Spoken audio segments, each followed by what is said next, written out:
Alibaba Qwen just released their new model to compete with Kimi K3 and models from the USA, those closed-off ones on their servers, like Claude and GPT. I'm talking about how they're directly judging these models, because our American labs are also releasing models directly to the public, like Poolside releasing their Laguna XS 2.1, and another one from Thinking Machines lab called Inkling. So Alibaba Qwen released Qwen 3.8 Max, and people are saying this model beats Fable 5 on some benchmarks, but I'll show you real quick. Let's start. Qwen 3.8 Max comes with a 2.4 trillion parameter model, and they officially released it because they're going to make this model open source. But the other models from Qwen, like 3.7 Max or the other Max and Plus series, aren't available to the public. I think Qwen released this model open weight because Kimi released their K3 model open sourced, and it's nearly a 3 trillion parameter model. That's why they released the Max model open weight. But they said it won't be open sourced right now. It'll come next month. Qwen 3.8 Max comes with 2.4 trillion parameters. Active parameters are not disclosed right now. The model's architecture is sparse mixture of experts, or MoE for short. It supports thinking mode for the best output, and mainly supports tool calling, function calling, and agent support, which makes this model specifically built for coding and agentic tasks. It also supports MCP. Its context window isn't disclosed yet, but I think it's going to be 1 million context, like every other major parameter model these days. Its max output tokens also aren't disclosed. But here's one thing Alibaba claimed. In this AI race, it goes Fable 5 first, then Qwen 3.8 Max, then other frontier models like Kimi K3 and GPT-Sol. But honestly, the benchmarks haven't been disclosed. So instead of waiting on benchmarks, we're going to test it ourselves.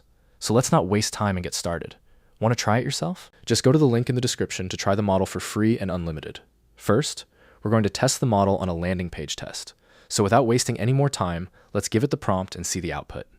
2,000 years later. Now this is Qwen's generated output. It's better, but real quick, I gave it a prompt to also add animation effects, and it didn't do that, and that's its drawback here. Also, these header sections aren't working. When I click them, it's just showing a black screen. But I liked the output. It added this element box showing analytical data. Now, it's not real data, it's demo data, but it added it, it structured it, and it also added pricing here, monthly and annually.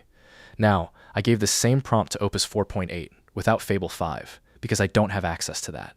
Opus generated this output, and it's also better. Actually, I think it looks better than Qwen. Now let's just check if the header section works properly. Oh, that's working too. It also added the design of the model with their spec for Endonti. It also added box elements to structure the landing page with one-time pricing in this scenario. I liked both models' output.